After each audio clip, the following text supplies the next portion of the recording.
Hello everyone, this is Brian Ka with another video to help you pass the California Baby Bar exam.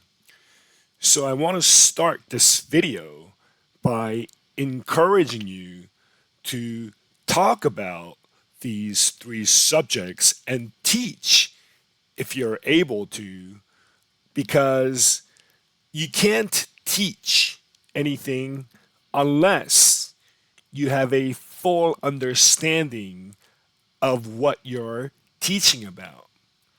When you can talk about things when you're teaching something, that is the best way to regurgitate and understand the subjects at hand. I am speaking from my own experience of shooting now around 10 videos. And even before these last 8 or 9 videos, I used to record myself and teach others how to write the baby bar essay questions. And recently, I know that I have been focusing on multiple choice questions, and I've realized that by talking about them and trying to explain these concepts to a third party, it is helping me so much to understand and have a deeper knowledge of what I am talking about. So, therefore, I sincerely encourage you guys to try to teach, or if you can't teach them, just practice talking about them in front of a camera. And you don't need to upload them onto any of these video platforms, but just have it and watch yourself teaching these subjects. Because once again, unless you have a perfect or almost perfect understanding of the subjects in which you're teaching, you cannot help somebody or make another person understand what you're teaching. And through that process, you're going to be even better and go into depth about what you're talking about. And before you know it, you're going to be a professional or a pro in these three subjects. And prior to getting your attorney license, you can start a business. You can help others just for the sake of helping, or you can tutor people. There are many outlets in which you can use these skills that you have learned, or the knowledge that you have learned, to help others. And by helping others, you're going to start a business, because business ultimately should be providing a solution for people who have problems. For example, I am always on these videos to try to help out those students who failed the baby bar exam, and try to focus all of my attention to those repeat test takers and try to help them get over this hurdle of passing the baby bar exam. And in a way, I'm not doing this for business, or at least not yet, but that is a way to come up with a solution for people who have a problem, which is not being able to pass the baby bar exam. And along that process, by you talking about them, explaining the concepts, you're going to have such better understanding deeper knowledge of these subject matters. So I highly encourage you to talk about them, teach them, get on the video, and who cares if no one is watching you? Ultimately, it is for your own benefit. So it doesn't matter if no one is watching. And when it comes to content marketing, you need thousands, if not 10,000s, of repeat content in order for you to have any exposure. So even if you're not going to make 10,000 videos, even if you end up not getting so much exposure as a result of uploading yourself, talking about these legal concepts, ultimately, it's going to help you out to memorize and understand these difficult concepts because, again, you can't teach things that you don't have 100% understanding of. And by repeating and trying to make somebody understand these difficult subjects, you're not only helping others, but ultimately, you're helping yourself to gain a deeper knowledge of these legal concepts. So, with that in mind, let's start with number 44. And after this particular video session, we're going to be already more than halfway done. We're going to be ending at number 53 today. So, we're going to be more than halfway done.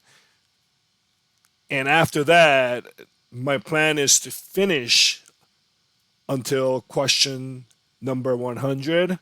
And I'm thinking about doing essays for the community property bar questions. So that'll be that's more planned into the future. But if you're curious about what I am planning to do after doing these 100 baby bar questions, I am planning to make a video for each community property question that was presented to us in the past by the state bar. I am only going to focus on only community property, not the hybrid questions like the community property slash trusts or wills. I am going to skip them for now, but I believe there are around 9 or 10 community property questions that have been administered in the past that is not hybrid.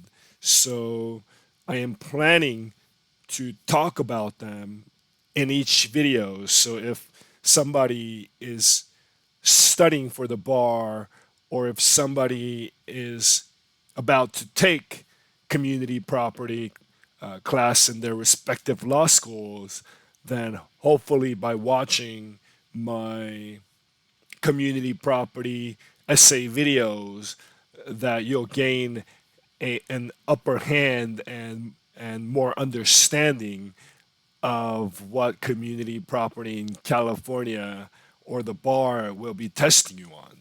So with that, let's start with number 44. So number 44 says Boater owned a powerboat which he was operating on lake, a large body of water. On a clear and calm day, he approached Sailor, whose sailboat was disabled by a broken rudder. Sailor asked Boater to tow his sailboat to shore, but Boater refused because he feared the tow might damage the paint on his powerboat.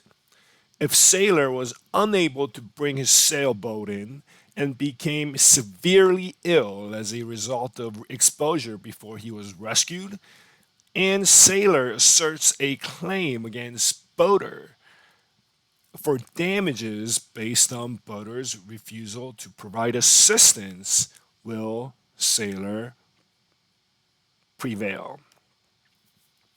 So I've done several questions that ask you for whether there is a duty to rescue somebody, right?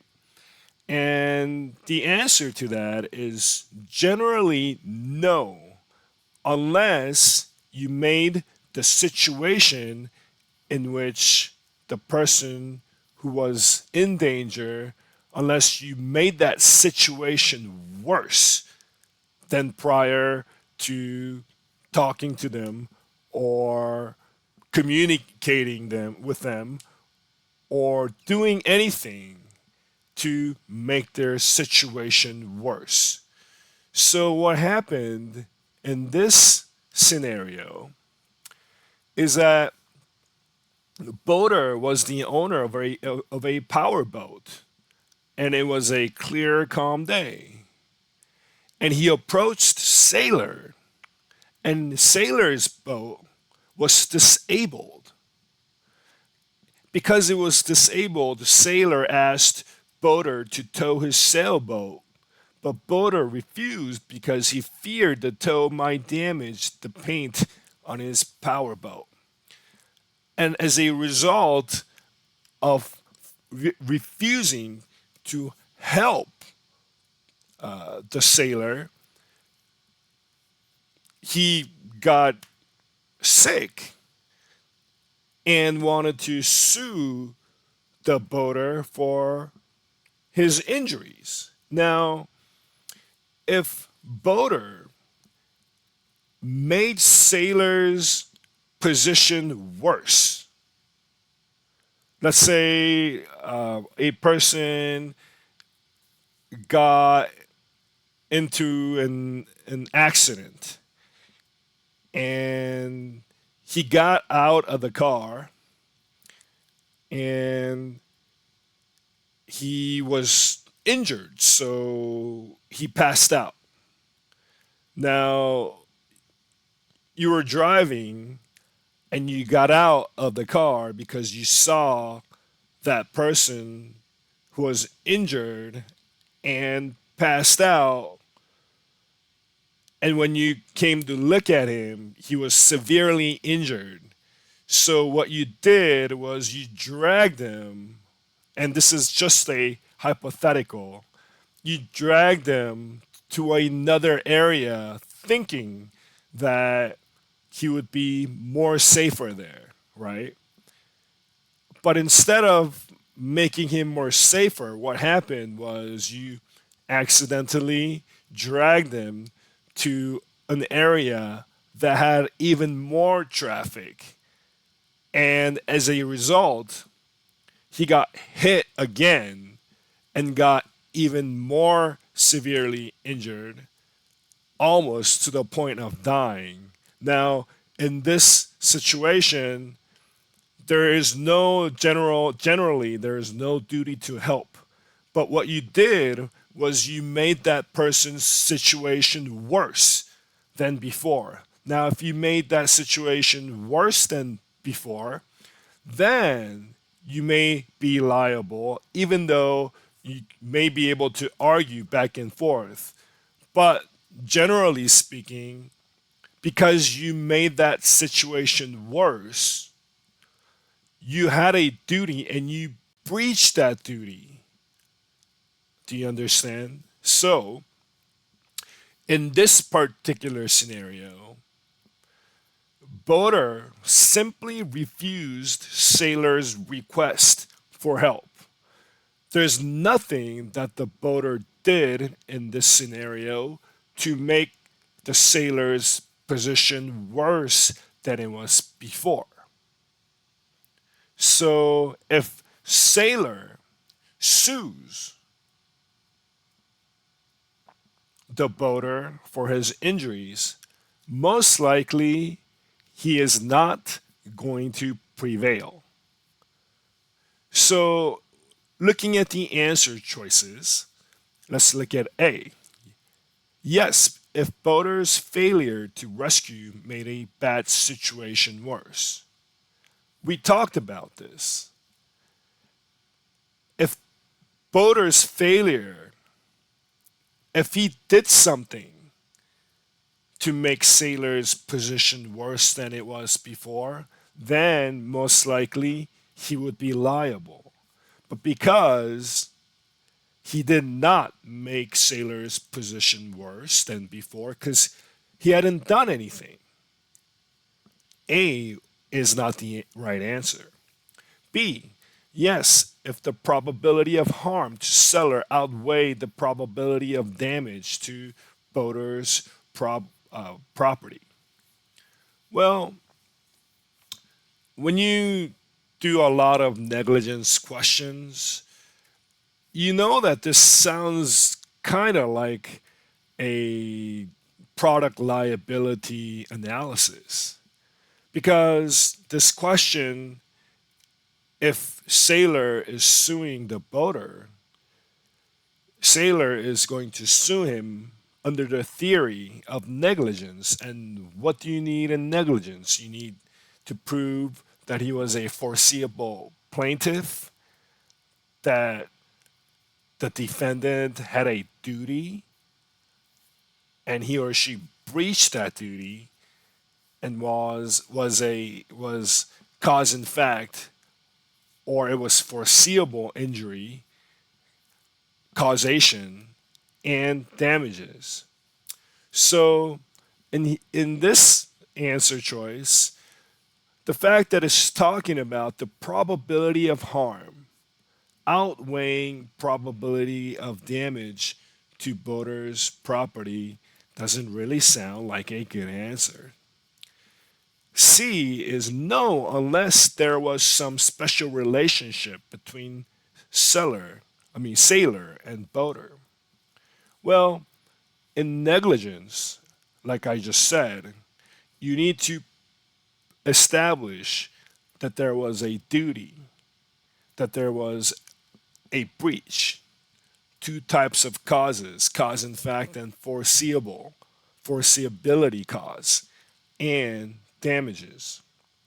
Now, the reason why legally legal analysis behind my reasoning for being liable if you make somebody's situation worse than it was before by moving him to another area is the fact that as soon as you did that, you establish duty between yourself and the injured person. And by you not doing your due diligence or taking care of him once you accepted that duty, you have breached your duty to act as a reasonable person.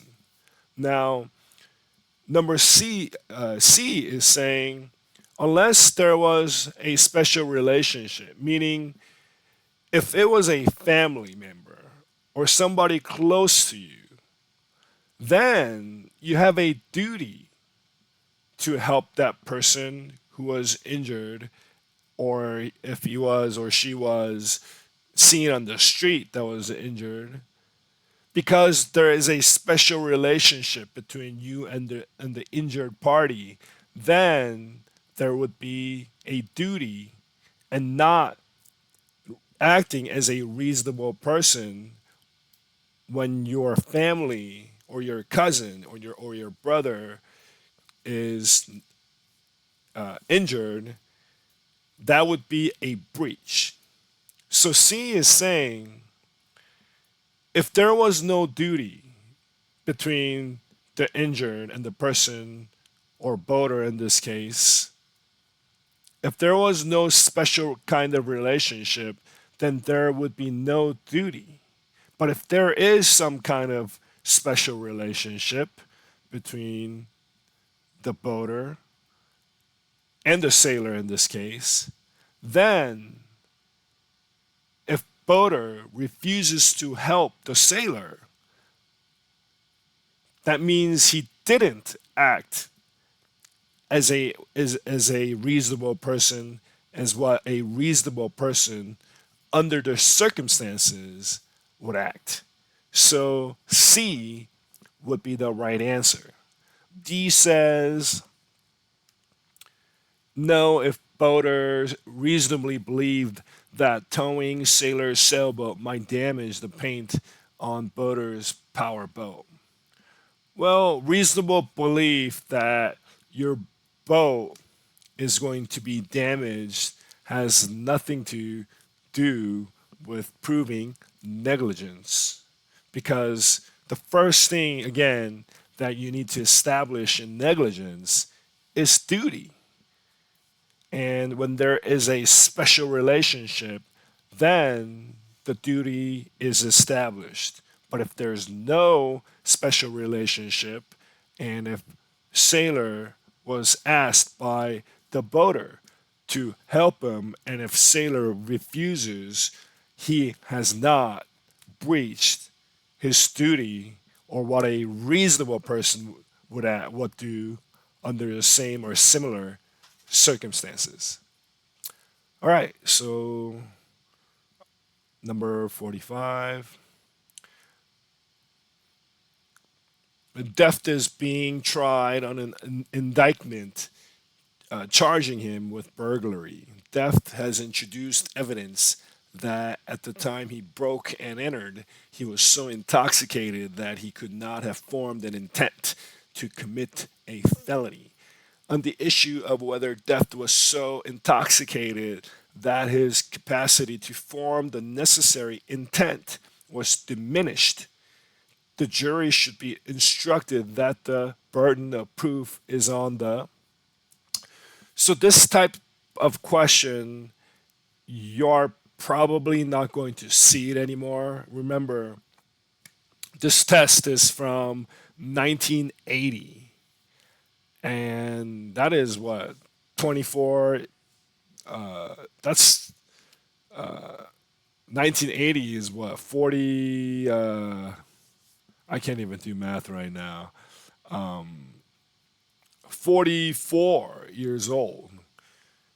And a lot of things have changed. Doesn't mean that maybe they may throw you a curveball and ask you one of these criminal procedure questions. And I've seen some of these in some practice questions in the past, but nowadays, because they'll be testing you on criminal law and the basic elements of, or your understanding of these elements for proving criminal law, the fact that they're asking you this may not come out in your test, but it's still good to know. But if you are charged, if somebody is charged with burglary, and let's say that the defendant in this case is introducing evidence that he did not have the mens rea or criminal intent at the time he committed burglary, or in this case, at the time he broke and entered, which is the first element that is necessary to prove burglary, then it is not the defendant that has to establish that that beyond a reasonable doubt that he had the capacity to form the necessary intent, but rather it is the prosecution side that has to establish beyond a reasonable doubt, not by clear and convincing evidence. And I'm sure you're going to be learning this in evidence class, which is usually a second, third, or fourth year subject. But you're going to learn that in this scenario, the prosecution would still have to prove beyond a reasonable doubt that the defendant had the capacity to form the necessary intent when the defendant is trying to defend himself by saying that he did not have the necessary mens rea to establish burglary. So, number 45, the answer would be D, which is prosecution to establish beyond a reasonable doubt that theft had the capacity to form the necessary intent. So we're moving on to 46.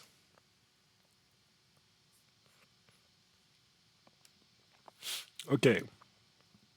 On March 1st, seller and buyer entered into a written contract under which seller agreed to sell his home to buyer and buyer agreed to purchase the home for the sum of $60,000. The contract specified July 1st as the closing day on which seller was to deliver the deed and buyer was to pay the price. So the first thing that comes to my mind here is that they're kind of saying that the seller and buyer, they entered into a contract, and obviously the seller is selling the home, buyer is buying the home, and that home price was $60,000. What they're telling you here is that on July 1st, which is the closing date, seller was to deliver the deed and buyer was to pay the price, right? So that's kind of like a concurrent condition type of reasoning that they're saying, because what they're saying is there was a contract closing date July 1st, and on that date there was no condition subsequent or condition that needed to happen before, but rather a party giving the other person the deed and the other party, the buyer, being ready with the money was to take place concurrently, which is what we call a concurrent condition. So, knowing that, let's look at 46. Assume that on April 1st, seller conveyed his home to a third party. Buyer learned of the sale the following day and wants to cancel his contract with seller and buy another home. May he do so without any risk that he will be obliged to perform his contract of obligation to seller. So they had a contract and the seller conveyed his home to another party. Well, when buyer learned of the sale the following day, obviously he wants to cancel his contract with seller and buy another home. And the question is asking, can he do that without worrying about the contract that he or the agreement that he made with the seller? And before looking at the answer choices, what happened here was a repudiation. Repudiation is like word or conduct by a party basically saying that they're not going to perform their bargain of the contract, right? So here, A says, yes, but only if he first demands assurance from seller that seller will perform on July 1st and seller is unable to provide such assurance. So at first, this looks like a great answer, but it is a trick question because when you are asking the other party for a demand for adequate assurance, that means that there was a prospective inability to perform, right? And if you don't get, if let's say you demanded an assurance from another party that they'll perform their end of the bargain and you don't receive an answer, that means that you can treat that contract as breached or repudiated. And what you can do is sue right away, do nothing, or wait until the performance date is due and sue after. So in this case, A is saying yes, but only if he first demands assurance from seller that seller will perform on July 1st. The thing about this is that when you're asking someone for demand for adequate assurance, it means that you saw something, heard something that there might be a prospective inability to either pay or perform. In this situation, what happened was seller sold or conveyed his property to a third party. So when you think about it, there's no reason for asking him for or demanding him for assurance, because you only demand assurance if you, again, heard something, saw something, or received some kind of information that made you think that the other party may not perform their end of the bargain. So let's say, like, if the other party in a UCC contract, sale of goods, they're supposed to produce 1,000 T-shirts, but before 1 month before the due date, the producer told you or you heard from somebody that their printing machine broke and they're not really sure if they can fulfill their end of the bargain by a certain date, which was written into the contract. In that case, you can send them a demand for adequate assurance, asking them whether they're going to perform their end of the bargain by a specified date that was written into the contract. Because there was a problem with the printing machine, and that means that they may not be able to perform on that specified date.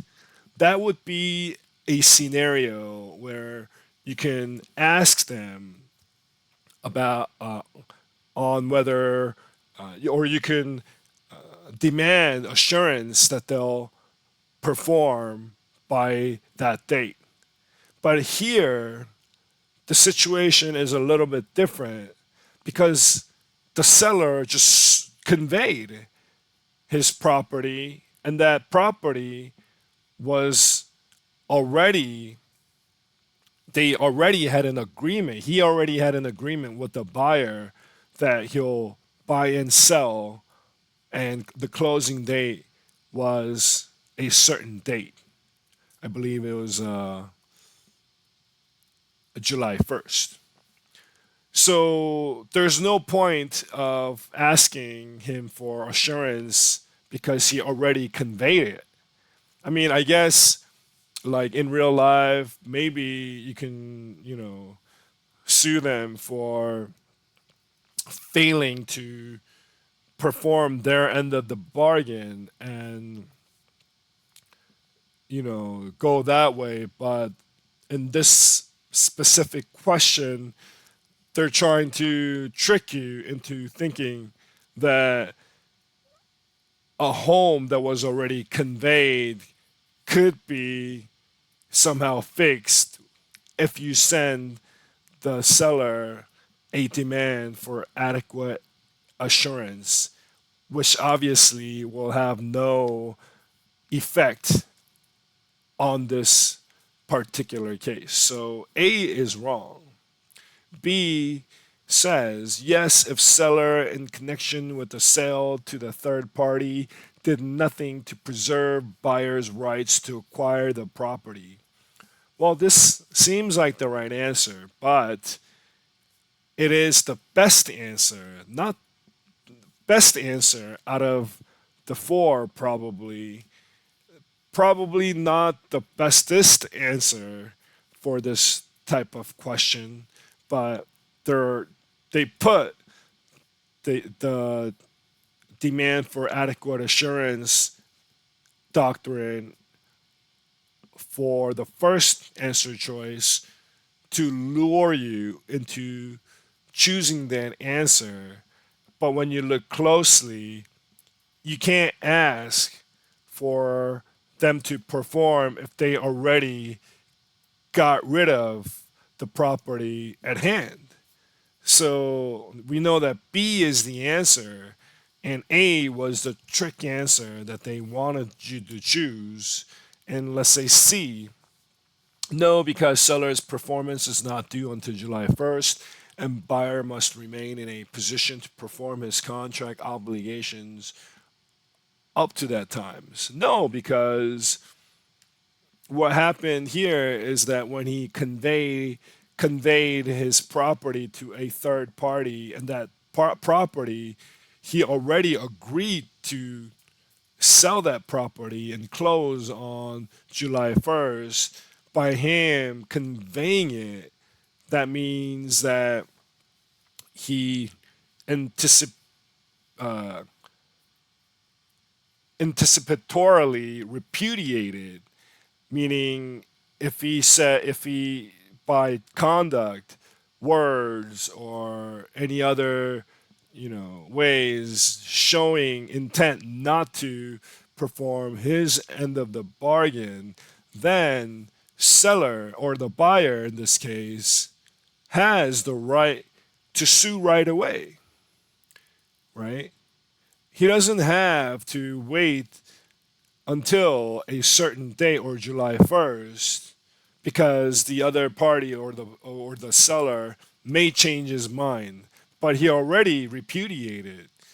And once he breached, then you have the right to sue right away. So C is wrong. And D, no, because there is a possibility that seller could buy back the property and tender a deed to buyer on July 1st. Again, no, because when there is a repudiation, then you can sue right away. You don't have to consider the seller's position and wait for him to change his mind. Once he repudiated, once he breached his end of the bargain, you have the right to sue right away. So, in this question number 46, we know that B is the right answer. And that was not an easy question. All right, so 47 says, assume that on April 1st, seller tells buyer that he has changed his mind and will not convey his home to buyer. May buyer immediately maintain an action for damages for breach of contract? Well, yes, right? Because again, when a person by word or conduct shows intent not to perform their end of the bargain prior to the closing date, or when the contract was due, that would be considered a repudiation. And when a party repudiates, that is a breach, and you have the right to sue right away. So when you look at the answer choices, A says yes, but only if seller has sold or contracted to sell the home to another party. No, right?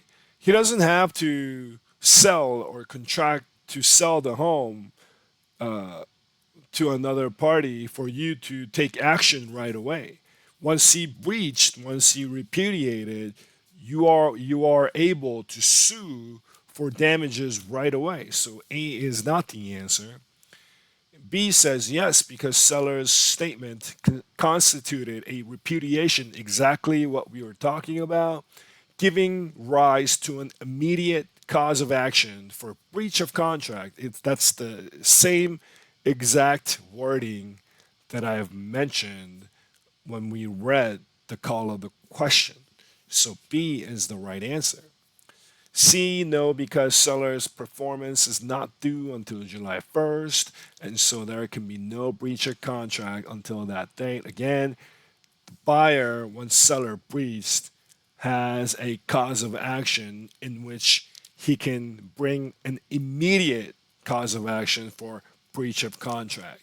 So C is wrong. D says no because seller might retract his repudiation before July 1st. No, because again, once he repudiated, the buyer may bring a cause of action immediately and doesn't have to wait for the seller to change his mind.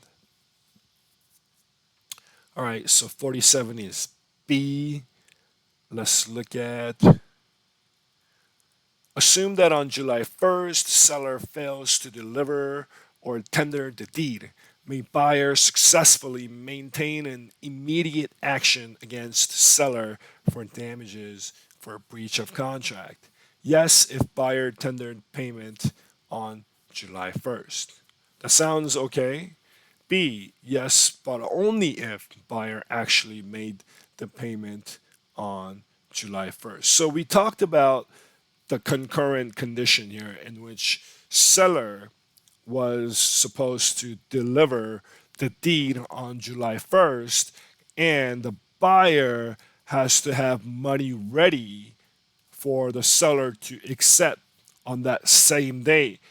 And there is a concurrent condition in which each party will give the other party, which sort of like a consideration to finish the deal. Now they're asking if when that concurrent condition happens, does the buyer have to actually make the payment or tender it? Meaning, as long as he has it ready for the seller to accept, doesn't mean that money was actually the payment was made, but as long as he has that money ready for the seller to accept, that means tendered.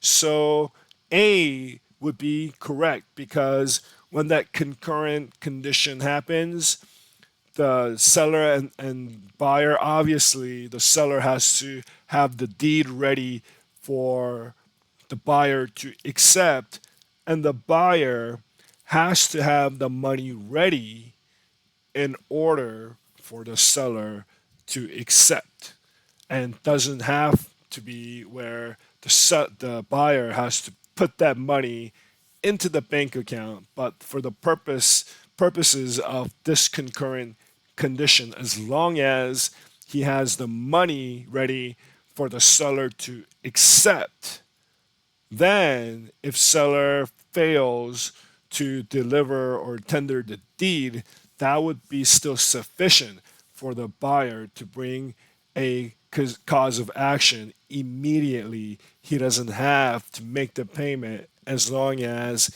he tendered, meaning he offered the seller on that closing date and his money was ready. Doesn't mean that that money has to go into his account. That would be sufficient to bring a breach of contract case against the seller. So, in this question, A would be the correct answer. So let's look at 49. Deft intended to kill Vic. With that in mind, the Deft shot at Vic, but missed Vic and hit Cal. Cal was wounded only slightly. Cal turned, saw Vic empty handed standing nearby, but thought that Vic had shot him. Cal picked up an iron bar and beat Vic repeatedly over the head. So, this type of question is really common. I've seen this same fact pattern with different names around 3 to 4 times, right? So, Deft wanted to kill Vic. Now, with that in mind, what they're basically saying, telling you, is that his mens rea, what was going on in his head, because every crime needs to have mens rea and actus reus, meaning voluntary act plus what you're going on in your head. That makes a crime. So Deft wanted to kill Vic, and he shot at Vic, but missed and hit Cal instead. And as soon as you see this question, they always ask, can Cal sue Deft for murder or not murder? Can the prosecution, not Cal, can the prosecution sue Deft for his attempt to kill Cal? And usually in this type of scenario, the prosecution cannot bring a murder charge against theft because of against theft for Cal, for the murder of Cal, because his intent to kill or his intent to cause great bodily harm or reckless indifference to human life wasn't geared, and obviously, felony murder would not apply here because there's no mentioning of theft doing something felonious and death occurred. Obviously, that's out of the question. So here, because again, there's no intent to kill, intent to commit great bodily harm or reckless indifference to human life towards Cal, usually they cannot bring a murder charge on behalf of Cal against theft, right? And the question exactly asks for that answer because when you look at D, because the question is asking, did Deft commit the attempted murder of Cal? Attempt is substantial step towards the commission of that felony, right? But because his intent was not geared towards Cal, D would be the answer because if if the prosecution is trying to get Deft for trying to murder Cal, it wouldn't they wouldn't be able to establish it because his mens rea and his intent was to kill Vic, not Cal. So therefore, 49D would be the right answer. But Cal can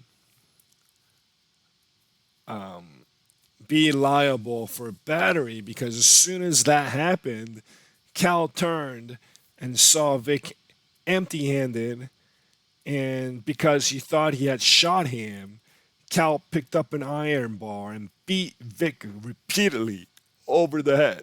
And for battery, criminal battery, it's threat of immediate harm or harmful or offensive touching with another or victim's person causing injuries. And again, for criminal battery, you still have to prove intent element. And when you look at A, it tells you that Cal committed battery because he intentionally beat Vic, or he was substantially certain that when he raised an iron bar, he was substantially certain that as soon as he struck Vic over the head, that it would cause him injury. In torts, it's a little bit different. Intent element is a little bit different. But criminal law, as long as he had the intent to hit him, that is enough to establish the intent element of battery. So, number 50, yes, because Cal intentionally beat Vic would be the answer. But if you look at other answer choices, B says yes because Vic had not committed an unlawful act. Well, the fact that Vic had not committed an unlawful act does not have to do anything with Cal committing battery. C says no, if Cal acted in the heat of passion, as soon as you see that word heat of passion, you know it's automatically wrong, because that is when the word you use when you're trying to lessen a murder charge to a voluntary manslaughter charge. So C is wrong. D is no, if Cal reasonably believed Vic had shot and him. The reasonable belief that Vic has shot him may apply in some self defense cases, but when you're trying to prove whether or not Cal committed battery, D would not matter at all. So A would be the right answer. Now we have three more. Borrow owed lender $5,000. Payment was overdue and lender retained ACE Inc. to collect the debt. Washington, the president of ACE Inc., assigned Little, an employee of ACE Inc., to collect the account. At the time Washington assigned Little to collect the debt, Washington intended to apply the funds in discharge of a debt to lender for which ACE Inc. and Washington were jointly liable. Little collected the $5,000. The amount collected less ACE Inc.'s fee was remitted to lender by Washington as a payment on the debt for which ACE Inc. and Washington were jointly liable. So owed lender 5,000. Borrow didn't pay lender on time, so lender hired Ace to collect the debt. This debt was supposed to go to lender, but instead Washington, who was the president of Ace Inc., collected that debt, and instead he used it to discharge his debt.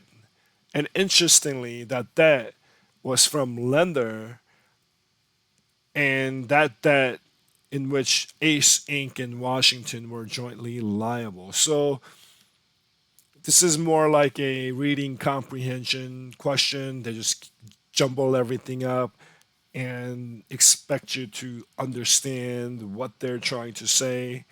So instead of getting that $5,000 and giving it back to lender, he used it himself. And the trick is that they used the lender again when he used it, because he didn't use it on something else. He used it to discharge a debt. in which he had, in which lender had against him. But still, that would be what we call an embezzlement because he lawfully retained that $5,000 and he converted for his own use instead of giving it back to the lender. So, because he had lawful possession of that $5,000, and after having that lawful possession, he used that money to further his own interests, meaning that he converted that money for his own use, then he would be liable for embezzlement. And only answer that talks about embezzlement in this case is A. Yes, embezzlement because lender's money was entrusted to Ace Inc. Again, the money has to be in lawful possession of the person embezzling, and then he has to somehow convert that money for his own use. And A talks about the fact that he had lawful possession, meaning that money was entrusted to him, and instead of paying that back to the lender, he used it for his own needs. So A would be the answer. 52 says if a crime was committed by Washington, could Ace Inc. be convicted for the same offense? Now, this is the second question that the modern criminal law don't really go over.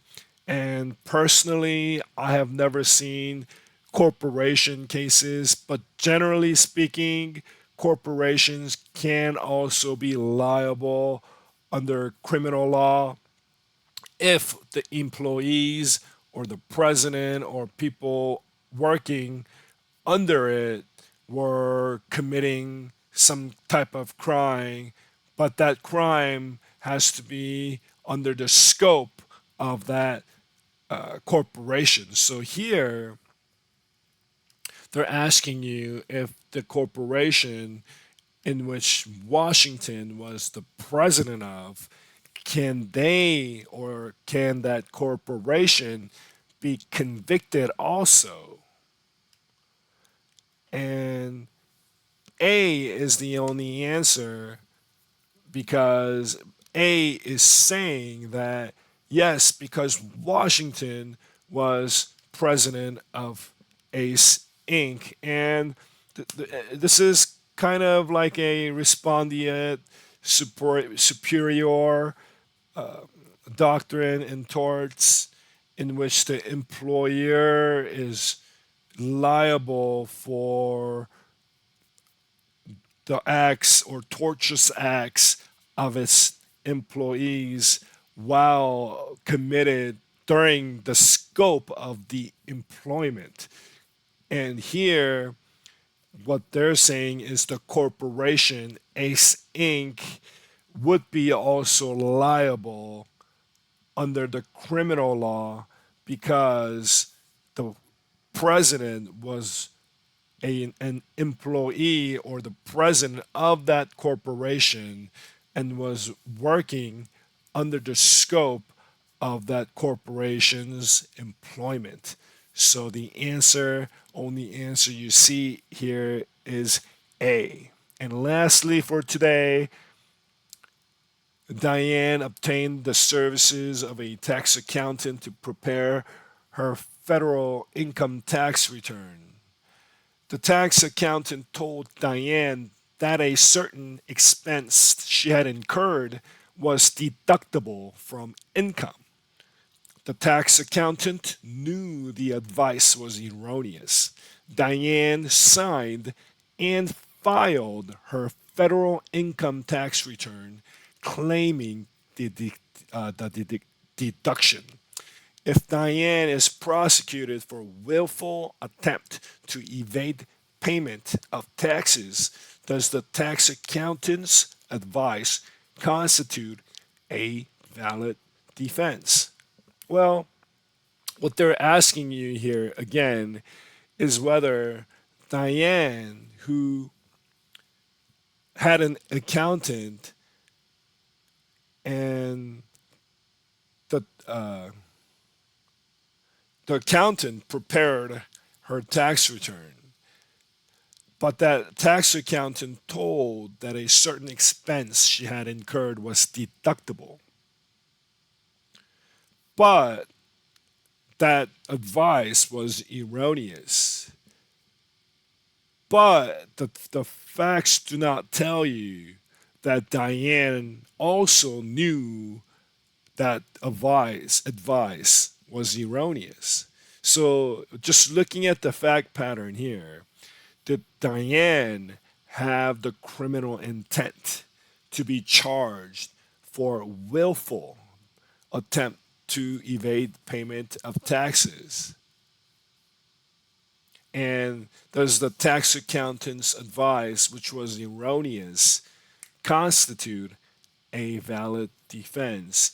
And the answer is yes, because just looking at the facts, Diane did not form an intent to willfully try trying to attempt to evade taxes, but instead she just listened to the advice of her tax accountant, and without her own criminal intent, she just did what the tax accountant advised her to do.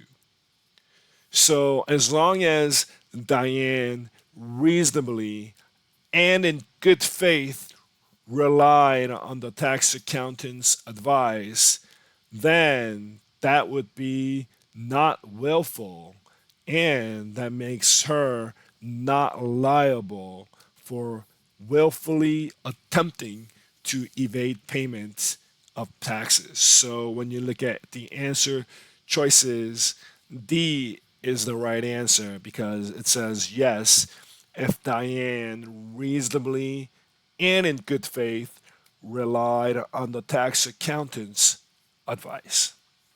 So with that, we have done 53 questions, and we have 47 questions left, and that makes us probably do that'll make me do another 4 or 5 videos. And again, after that, I am planning to tackle some community property essay questions.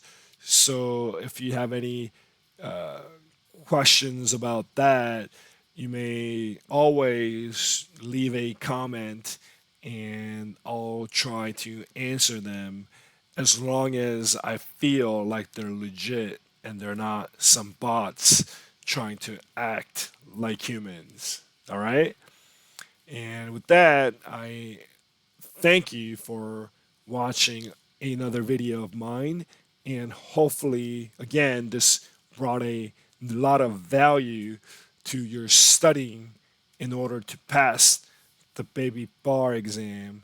And if you have any other questions, again, as long as it's not a erroneous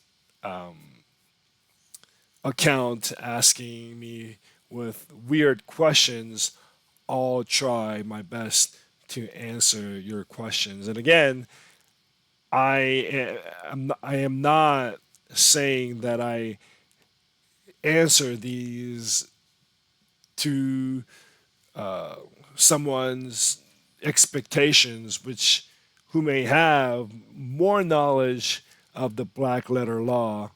All I'm saying is this is my interpretation of these questions, and I have done my best to try to kind of share my thought process going on while trying to answer these questions. So even if you may not 100% agree with what I say, don't be offended, don't be pissed off because I may have missed a couple.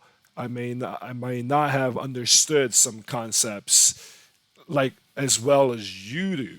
But once again, this is my process of thinking, and that is the whole point of these videos, is for those of you who unfortunately have not passed the baby bar on their first try.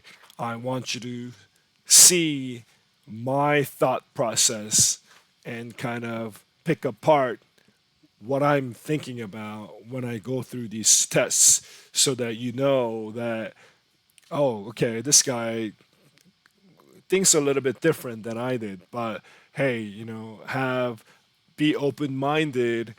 And when something didn't work out the first time, it means that you probably have to explore other options. And this is just another option for you to review and help you get there, which is to pass the baby bar exam and go on to your second, third, and fourth year law studies, and then pass the general bar exam, in which I am currently preparing for. All right, so with that, I hope you have a great day, and I'll see you in the next video.